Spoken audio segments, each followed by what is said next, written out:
Olá pessoal, tudo bem com vocês? Boa noite. Esse aqui vai ser um bate-papo muito legal com o nosso colega Marcos Catalã, o professor Rodolfo Pamplona Filho. E hoje a gente vai conversar sobre vários assuntos, mas os assuntos dizem respeito ao monitoramento nas relações de trabalho, mas o monitoramento do emprego usando ferramentas digitais. Eu não sei se você estranhou o termo que a gente colocou essa semana para avisar dessa nossa conversa hoje. Deixa eu dar primeiro as boas-vindas para o meu amigo Catalã. Meu caro, tudo bem com você? Boa noite, seja bem-vindo. Oi, Marcos, boa noite. E hoje eu estou aqui super bem acompanhado. Já que é para falar de controle, em alguma medida o controle existe aqui também, não é? Quem sabe a gente Perfeito. volta para falar disso numa outra oportunidade e pensar como pais e filhos controlam-se mutuamente via ferramentas tecnológicas. Boa noite, pessoal. Espero que vocês aproveitem muito essa conversa com o nosso convidado especialíssimo, Rodolfo Pamplona. Perfeito, meu amigo. Eu estava explicando o termo, bossware. Você já tinha ouvido falar sobre isso? Será que você é vítima desse monitoramento e aí você ainda não descobriu isso e vai descobrir hoje com a gente aqui? E você sabe muito bem, meu cara, que o nosso convidado de hoje, ele reúne características bem específicas. Ele é um autor consagrado em direito civil, mas ele tem também um posicionamento muito conhecido no campo das relações de trabalho, como magistrado, tá? Como autor de livros também. Ele acabou de entrar. Rodolfo, meu caro, pede por favor para participar, para eu poder colocar aqui na conversa. E aí, a gente batendo esse papo aqui com ele, vai ter uma ideia de quais são os limites hoje no ordenamento jurídico brasileiro desse tipo de monitoramento. Só estou tentando localizá-lo aqui, acho que eu já encontrei aqui. Deixa eu colocar o Rodolfo na conversa para poder a gente bater o papo, dar uma boa noite para ele. Tá? E hoje a gente tem uma participação de luxo, né? Não é todo dia que a Eu, gente tem uma pessoa como o nosso amigo Rodolfo Pamplona conosco aqui. Meu caro, seja muito bem-vindo. Como é que você meu está? querido amigo Marcos Errar, meu estimado amigo Marcos Catalã, a dupla de Marcos discutindo direito civil e tecnologia, e eu tendo a satisfação, a honra, o privilégio de participar dessa live e conversar com os amigos e as amigas sobre questões do nosso dia a dia.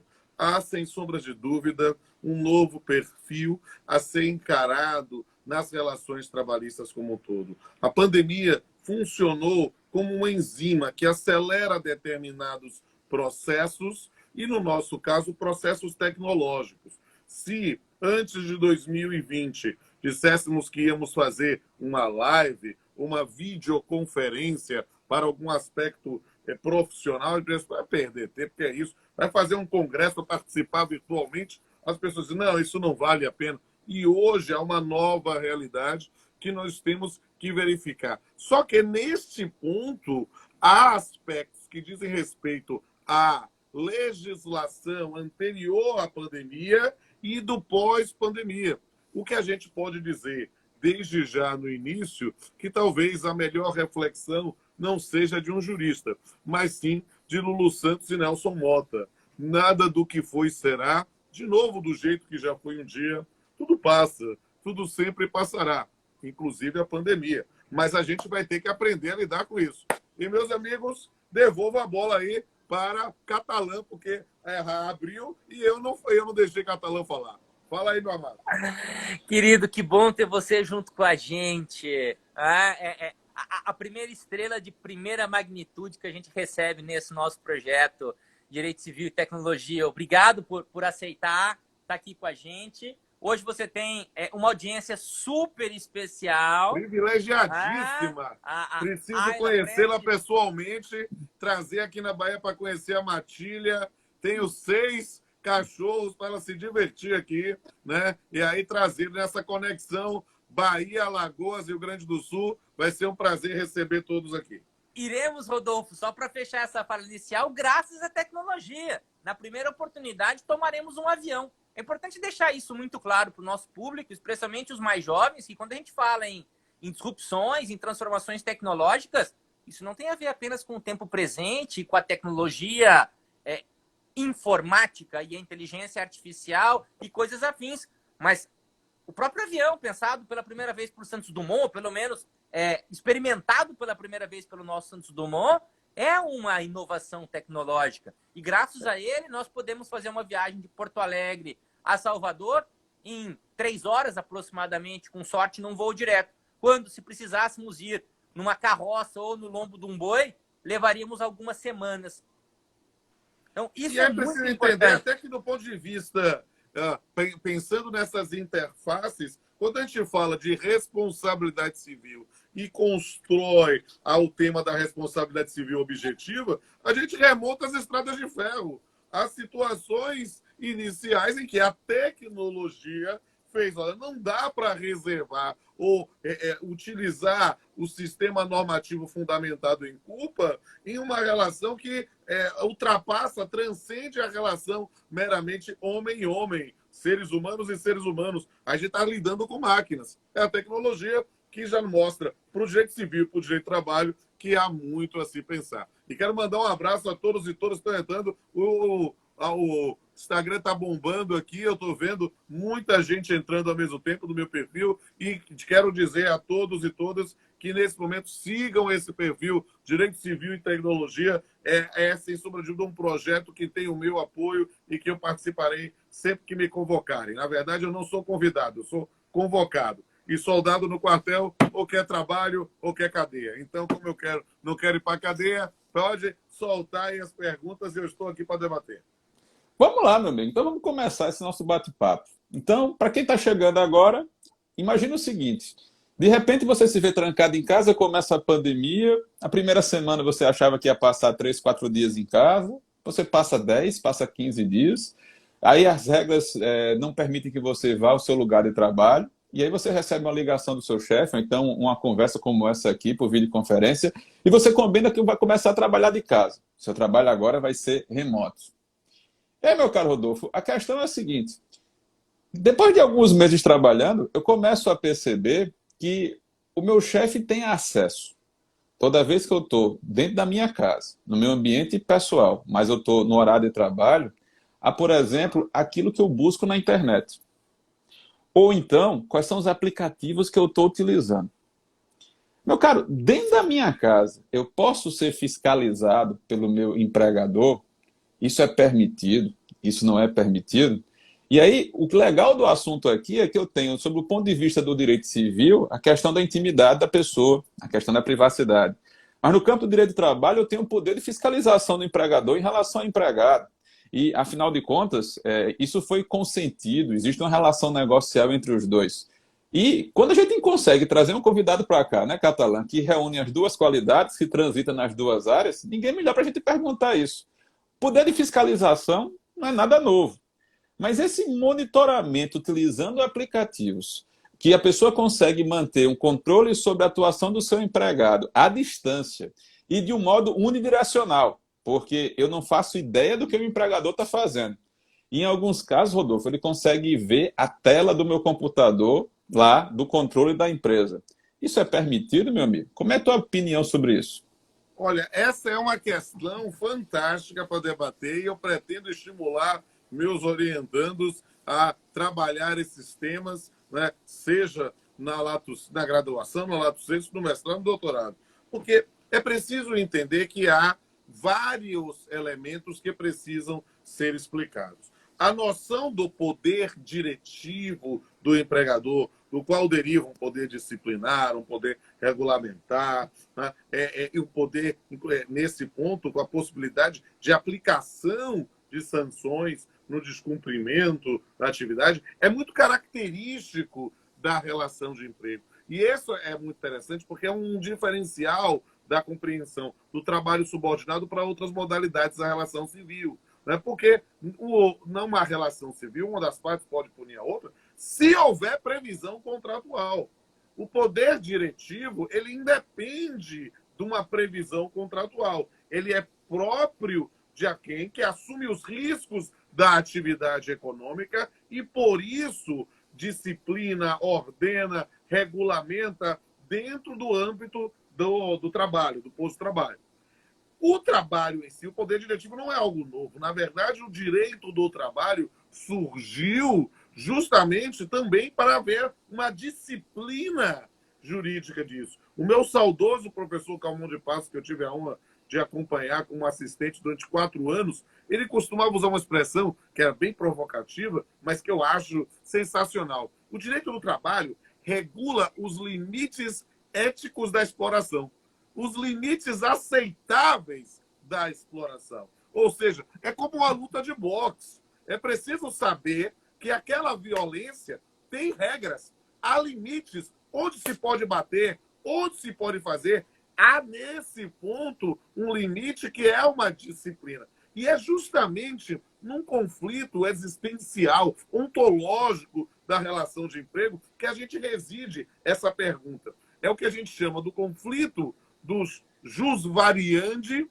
que é a ideia de variar, de modificar as relações de trabalho do empregador decorrente do poder diretivo, e o jus resistência, que é próprio do direito do trabalho. Eu acho que Catalã eu vou puxar Catalã para o direito do trabalho cada vez mais, e quando ele estudar direito de resistência, aí é que ele vai surtar de vez, ele vai pirar nesse ponto, a ideia de resistência do trabalhador na perspectiva do combate ao poder diretivo. E esse choque, essa eletricidade é própria da relação de emprego. E aí, nessa postura, nessa situação, nós vamos colocar o teletrabalho. Perceba que o trabalho remoto não é uma coisa estranha na disciplina jurídica no mundo e no Brasil também. Alguns dos primeiros textos da doutrina trabalhista no início do século XX foram sobre trabalho à distância. A ideia especificamente, por exemplo, no campo da costura, o que chamam de trabalho de facção, que não tem nada a ver com milícias, né? Mas simplesmente na ideia de fracionamento numa produção longe do centro de atividade produtiva do empregador. O que é que acontece? É que o trabalho à distância, ou o trabalho realizado fora da sede da empresa, é algo que sempre existiu. O fato novo, e vamos chamar isso de 30 anos para cá, é justamente a utilização dos meios telemáticos. A ideia de falar especificamente com a utilização da internet. O fenômeno daquilo que se convencionou chamar de teletrabalho. O teletrabalho, e a gente lembra muito Zavini, né, ou Savini, para quem é francófono, né? Então, a ideia de que é uma revolta dos fatos contra os códigos. Antes de haver a previsão normativa correspondente, nós já tínhamos esses tipos de postura. A regulamentação do teletrabalho no Brasil, ela veio tímida, com as primeiras previsões na CLT, né, para a ideia de que não haveria um tratamento diferenciado, dentro dessa postura lá na parte inicial, mas ela culmina com a reforma trabalhista, a Lei 13.467, de 2017, que, nesse ponto, trouxe o teletrabalho, uma disciplina ainda que incipiente, mas um pouco mais abrangente do que a anterior, e o inseriu no inciso 3º do artigo 62, como uma das formas que não havia controle de jornada.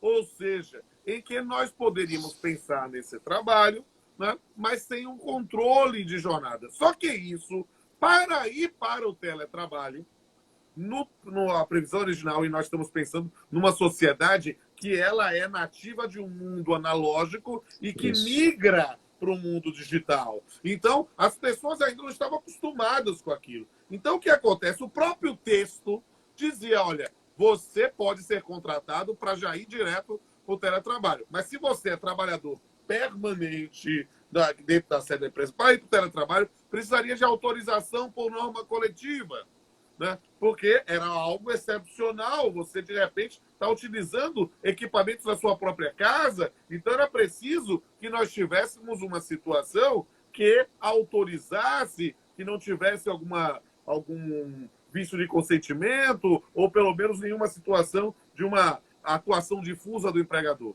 Só que esse sistema, inaugurado em 2017, teve que ser mudado com a pandemia. E aí, no primeiro momento, a medida provisória 927 autorizou, e aí é o momento que chega isso para o Brasil, a gente vai pensar digamos assim, a situação fática, suporte fático, para usar Ponte Miranda, né? Já que Vossa Excelência é um dos maiores estudiosos dele no Brasil, né? O suporte fático vem com a MP 927, com autorização de entrar em teletrabalho de maneira unilateral, ou seja, o empregador verifica, tem condição, pode colocar, independentemente de autorização em norma coletiva. Aí, o que é que acontece? No mundo todo isso foi se deu no Brasil, e eu não sou contrário a essa previsão. Acho que o contexto daquele momento autorizava realmente esse tipo de flexibilização. Todos nós passamos a trabalhar. Imagine se precisasse de norma coletiva para fazer isso num momento de resposta rápida, que a gente não sabia nem sequer se sobreviveria. Então, naquele momento, fez-se dessa forma. Só que aí começou-se um fomento a desenvolvimento de aplicativos que permitiam o controle da jornada, que permitiam muito mais do que o controle da jornada, um controle pessoal do trabalhador que estava fora do ambiente do trabalho, através da transmissão das nossas webcams desse modelo. E aí é que o ponto do conflito do poder diretivo com o direito de resistência vai cair pesado. Por quê? Porque é lógico que o empregador pode e deve, para a sobrevivência da sua atividade econômica, exigir o trabalho. Eu costumo dizer, e de forma bem peremptória, que empregado, e eu sou empregado de instituições privadas, empregado não merece pena, não merece misericórdia. Empregado merece respeito. E esse é um ponto importante para se estabelecer. Por quê? Porque o empregador tem que cobrar mesmo. O empregador tem que exigir o resultado para o qual ele está pagando. Agora, é preciso entender qual é a contrapartida. A lógica do teletrabalho no sistema brasileiro, na sua origem, é de um trabalho que não tem controle de jornada, que entra no campo do artigo 62, inciso 3º. Houve recentemente, muita gente passou em brancas nuvens, uma medida provisória 1108, de 25 de março de 2022, que trouxe um dispositivo que é o parágrafo 3º do artigo 75B, que fala que na hipótese de prestação de serviço, regime de trabalho ou trabalho remoto, por produção ou tarefa, Perfeito. não se aplicará o disposto no capítulo 2º do título 2º dessa consolidação, ou seja, a questão do controle de jornada. Então, o que está acontecendo? Nós estamos vendo uma transição na disciplina normativa trabalhista sobre a própria lógica do teletrabalho, que era de ausência de controle. A partir do momento em que eu tenho essa previsão, e tem sido ao que a doutrina trabalhista tem mencionado, na prática, então, só escapa do sistema de controle de horário se for por produção ou tarefa. Se for algo que está trabalhando anteriormente, volta a ter controle. E como é que controla? A ideia, como controla? A gente vê hoje, em matéria de tecnologia, não há limite para a criatividade humana. O mundo do exterminador do futuro já chegou e a gente não percebeu. Então é preciso entender. A gente verifica controle de retina, controle digital, discussões pelas nossas webcams, conexão através de inteligência artificial. Então nós temos, na verdade, um universo que não tem limites. Uma coisa é dizer que a tecnologia não tem limites. Outra coisa é a disciplina normativa correspondente, que essa precisa ter limite. Ou seja, qual é a lógica? E aí, meus amores, para mim, é uma satisfação imensa conversar com vocês, que são dois juristas que são destinatários da minha mais profunda admiração, colegas civilistas, e eu trazendo o direito do trabalho nesse ponto, para dizer que o direito do trabalho está absolutamente afinado com aquilo que nós convencionamos chamar de direito civil constitucional. Ou seja, não há como aceitar um controle neste ponto da vida particular do trabalhador. É possível controlar o seu trabalho? Sim. É possível controlar o seu resultado? Sim. É possível controlar o horário de entrada e saída, sim. E se fizer isso, vai assumir que se houver extrapolação desse horário, vai ter que pagar hora extra. Então é preciso entender que nessa perspectiva nós precisamos há uma via de mão dupla. Ou seja, se você pode me controlar a jornada, se eu ultrapassar a jornada, mesmo eu estando em casa, eu devo receber a paga correspondente. E não tem a menor sobrapálida de dúvida que minha mão será muito pesada na condição de magistrado se isso houver essa demonstração. Agora, controle de horário, controle do resultado é uma coisa. Controle da vida particular é outra.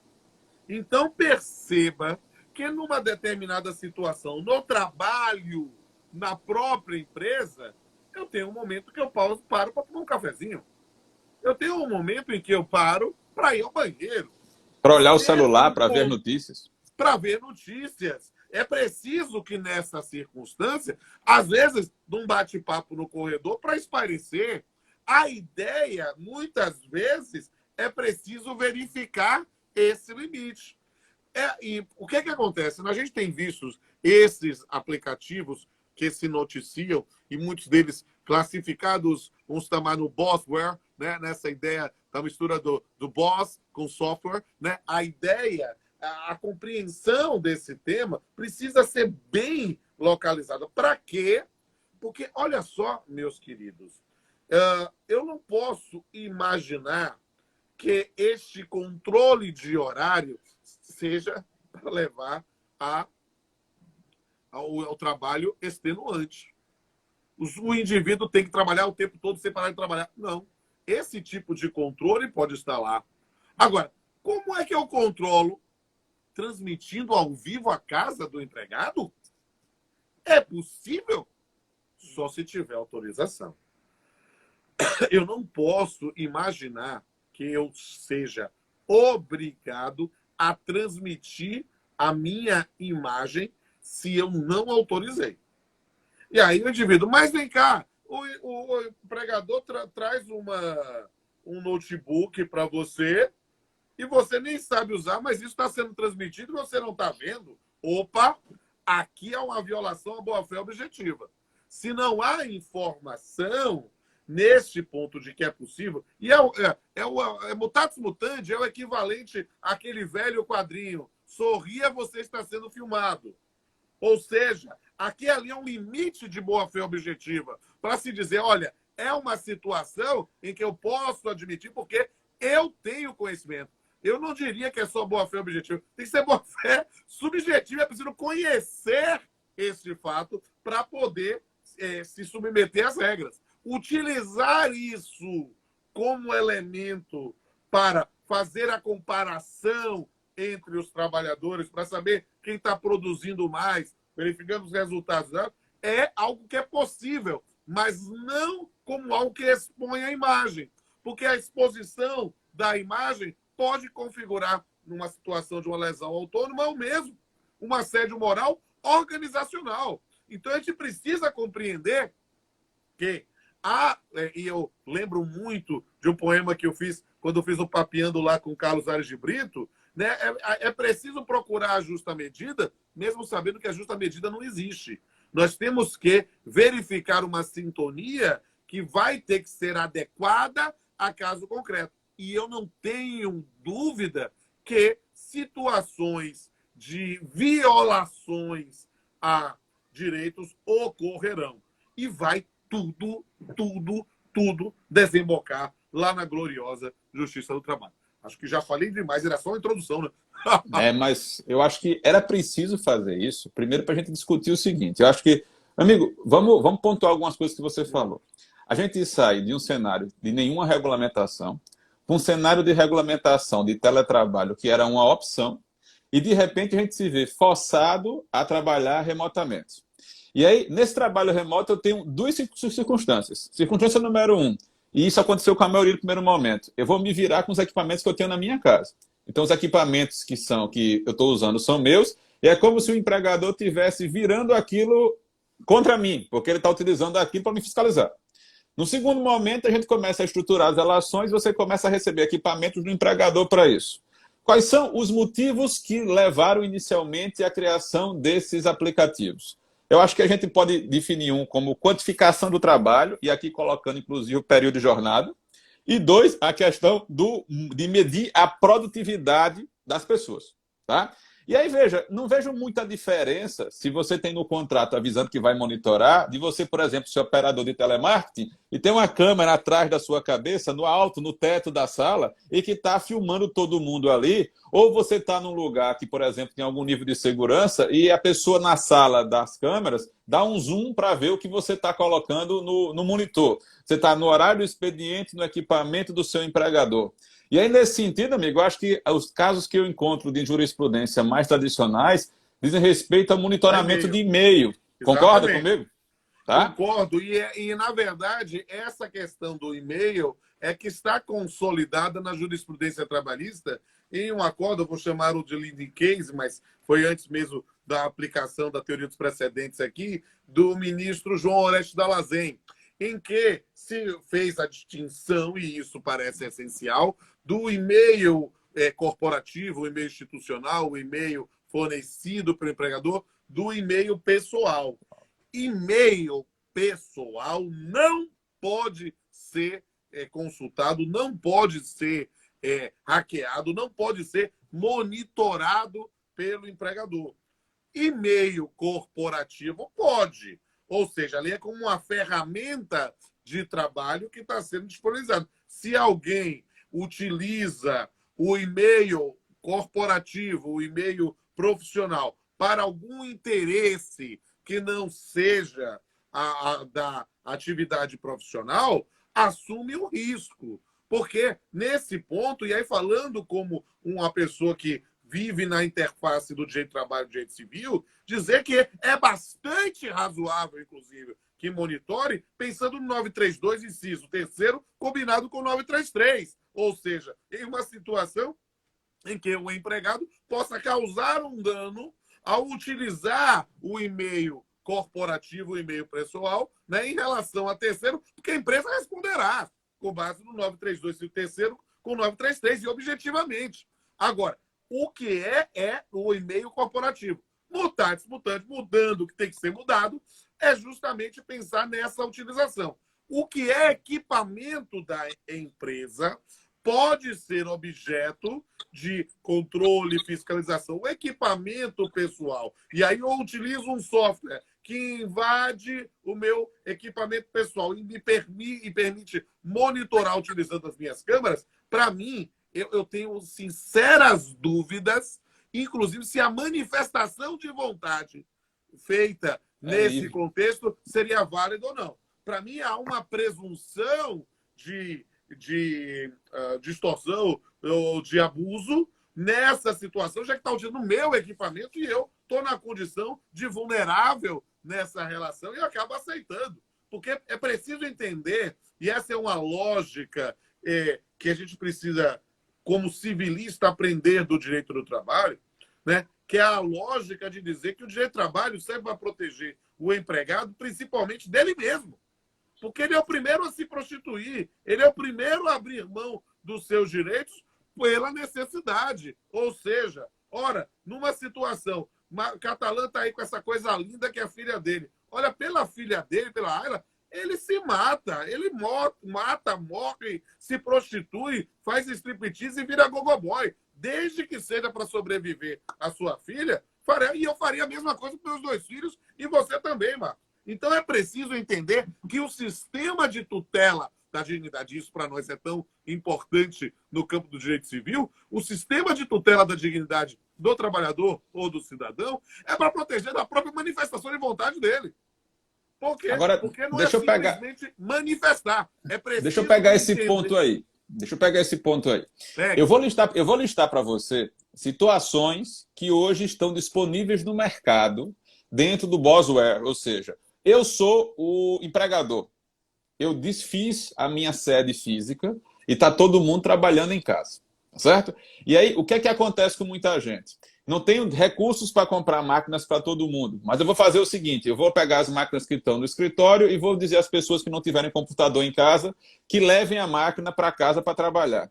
Mas aí eu preciso garantir segurança da informação, lei de proteção de dados. Eu não posso deixar que hackeie o sistema da minha empresa. Então eu vou dizer o seguinte, Rodolfo Pamplona, professor da universidade, eu preciso que um técnico da universidade entre no seu computador remotamente para fazer a instalação do ambiente para permitir que você possa trabalhar. Então eu tenho uma mesa remota. É como se eu estivesse naquele horário na minha mesa do trabalho, mas acontece que eu estou na sala da minha casa, eu estou na minha cama, eu estou no sofá da minha casa.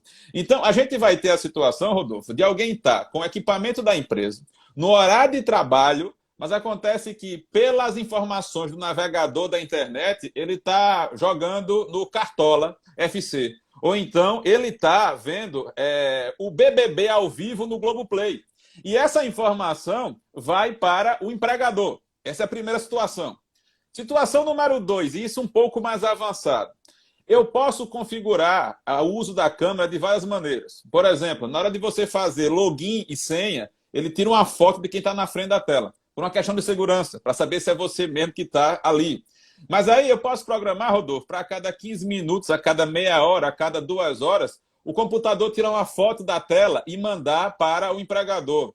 E aí, amigo, nessa circunstância, Catalã está com a Ayla no braço. Ele está trabalhando em casa. Ela veio pedir comida, ela veio pedir para o pai brincar, para a mãe brincar. E aí a filha vai sair na fotografia, tá certo? E aí eu acho que o empregador que utiliza uma ferramenta dessa, não sei se ele está preparado para as consequências de inadvertidamente, tá certo? Ele acabar entrando na intimidade de pessoas da família do empregado, mas que não fazem parte do contrato, mas vão acabar expostos nessa situação.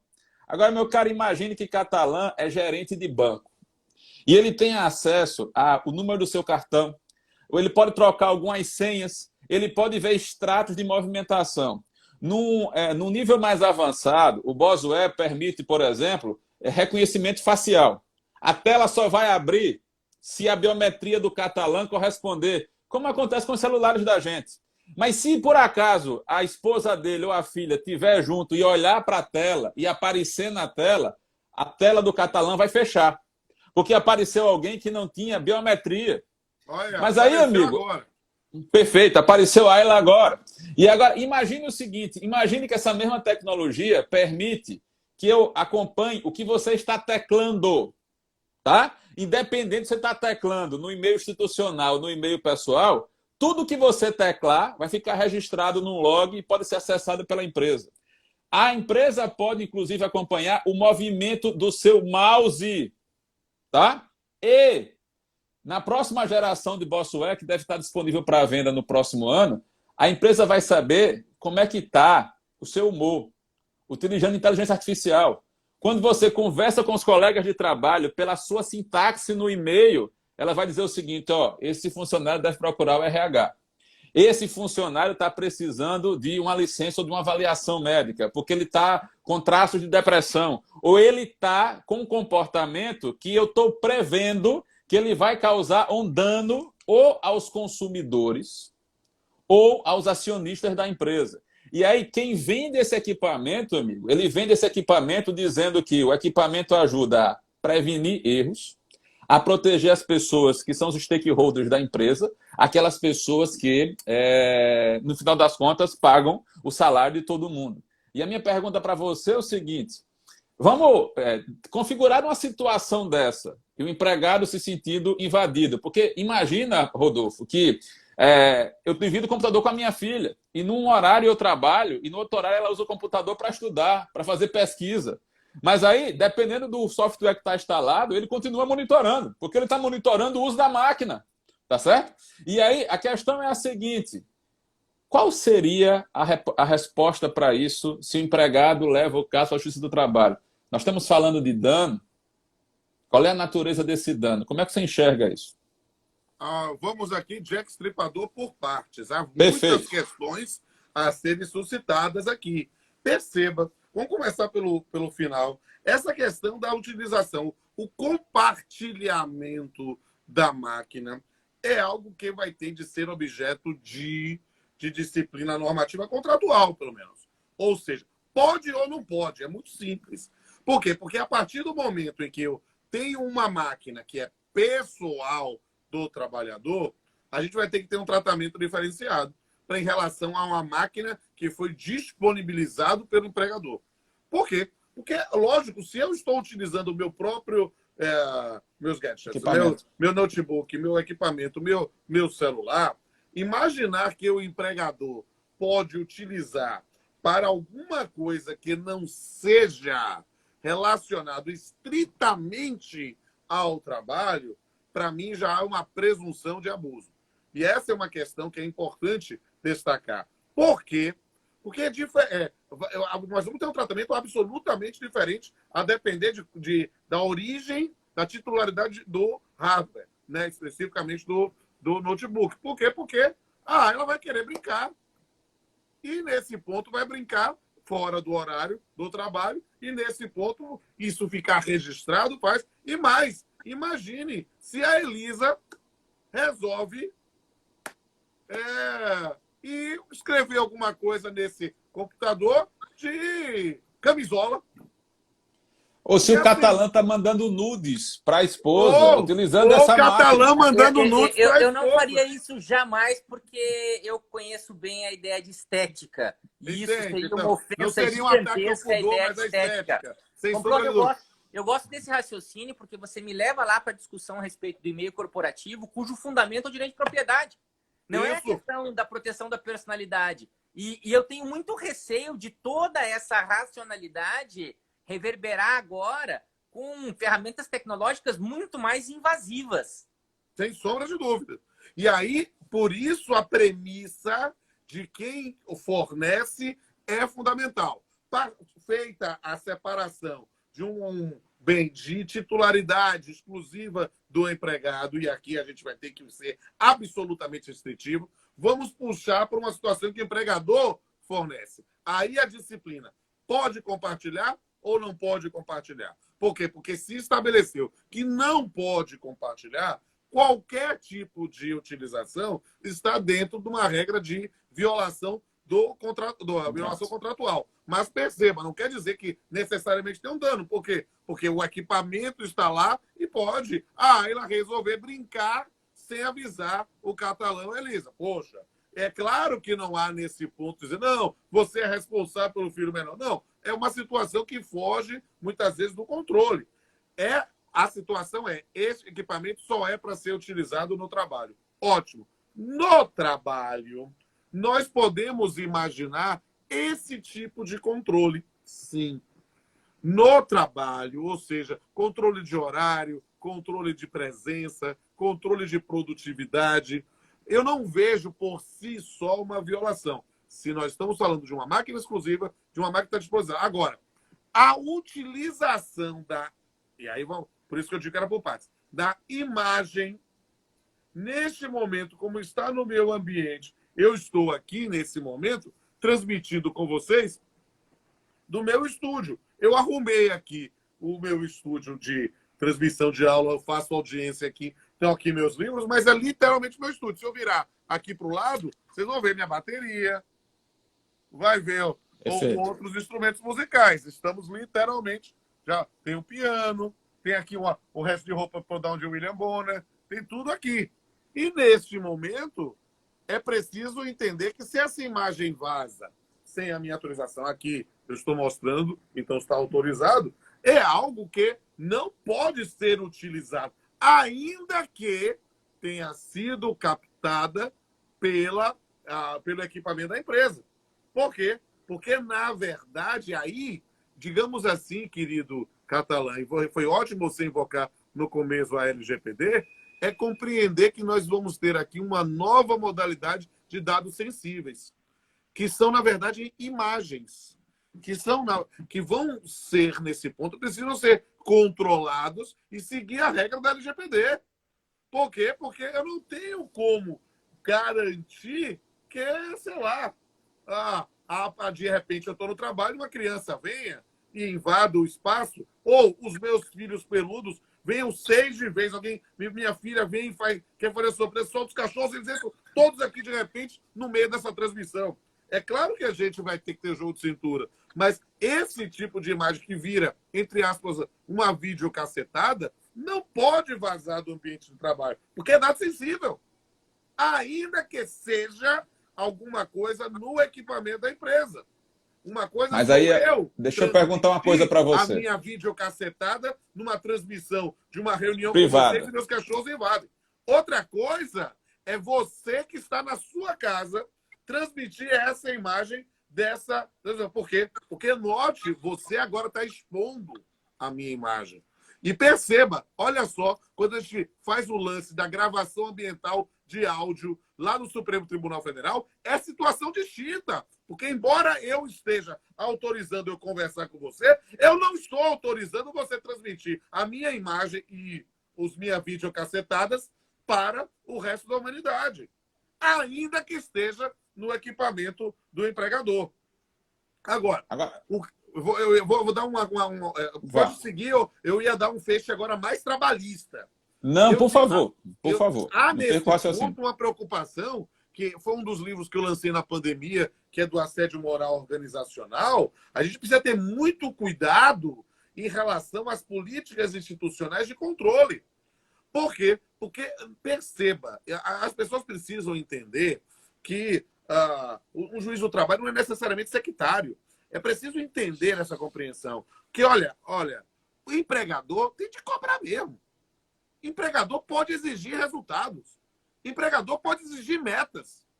E exigir metas não é por si só algo que tem que queimar no mármore do inferno. Não é isso.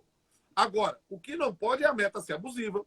O que não pode é a demonstração e vamos assim, do campo de privacidade, vou chamar de intimidade, da privacidade do trabalhador que não alcançou a meta e expor esse resultado.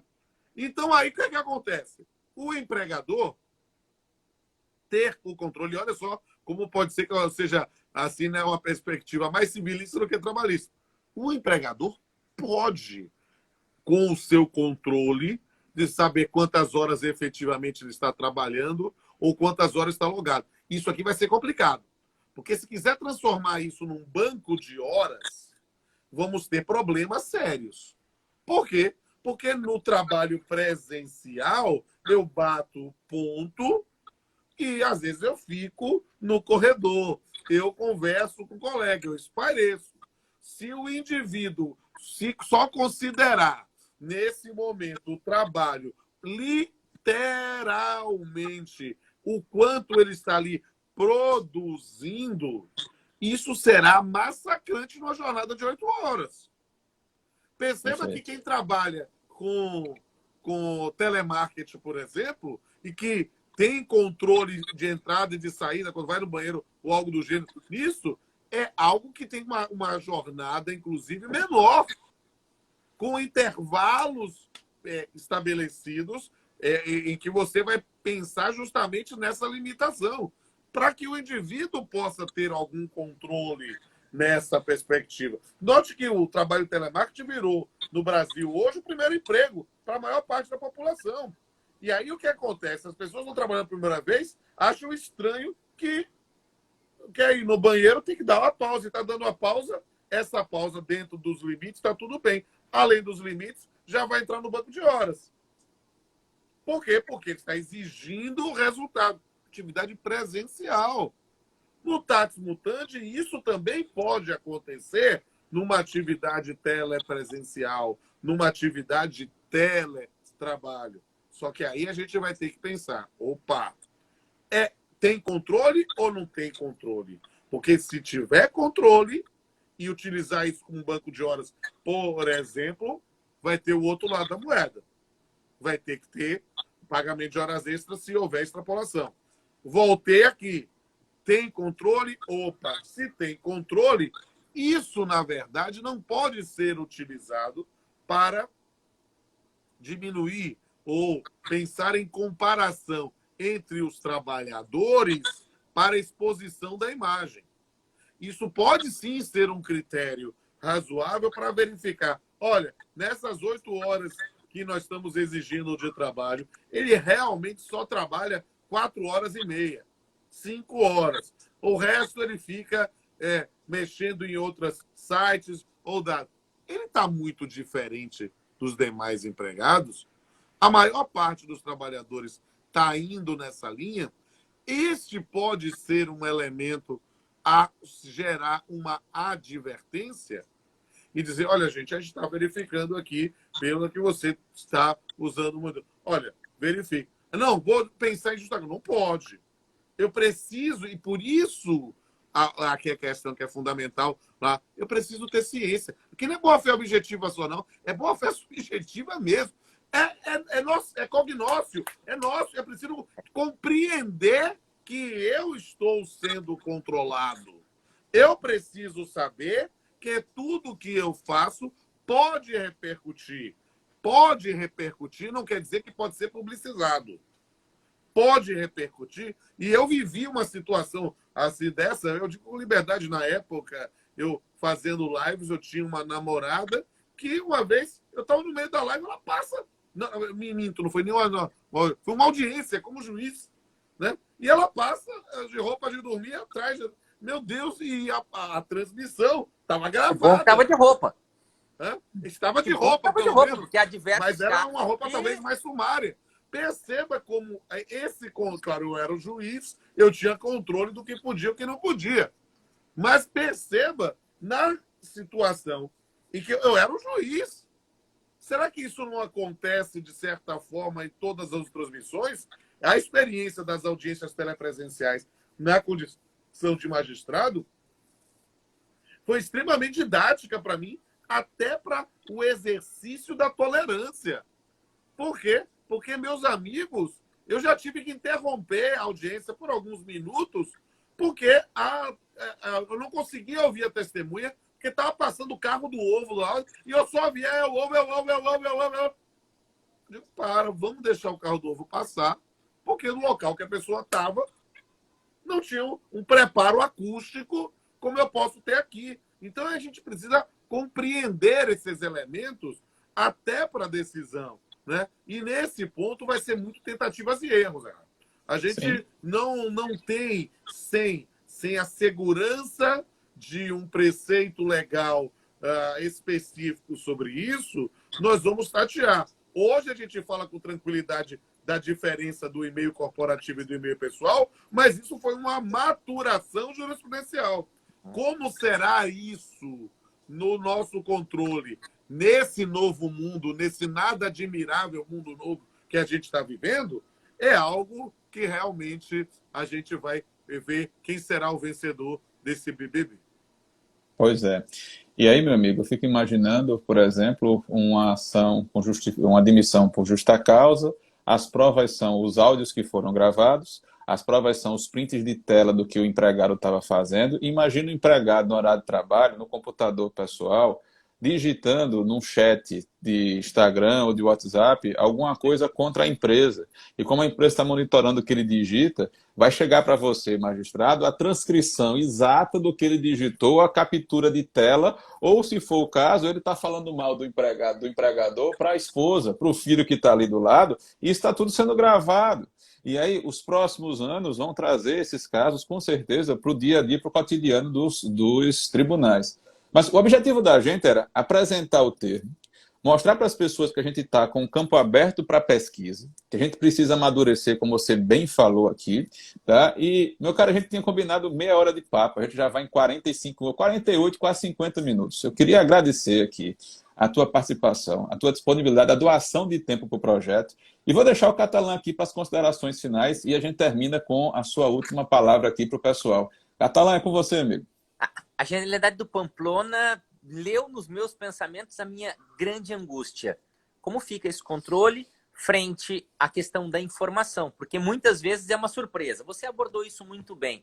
E quando você fez alusão a comportamento em casa, de quem trabalha o dia inteiro na frente de um computador, me deu um insight gigantesco de pesquisas empíricas neste campo para depois ajudar o Poder Judiciário a entender o que é legítimo e o que não é, o que é aceitável e o que não é aceitável. Então fica a provocação para quem está aí junto conosco e, obviamente, para que você provoque, Pamplona, os seus estudantes que busquem a pesquisa de campo para tentar entender qual é o comportamento ou o novo comportamento das pessoas que trabalham desde as suas casas, para poder legitimar aquilo que é considerado aceitável e o que não é considerado aceitável.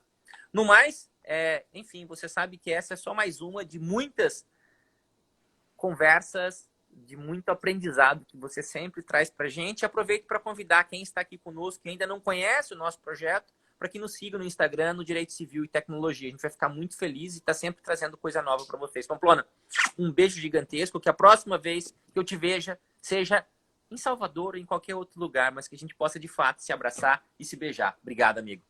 Meu querido, eu quero muito recebê-lo, receber sua família, receber o Erra e a sua família aqui em casa. Já disse, quando vocês vierem em Salvador, o hotel é a minha casa, será um prazer receber todos.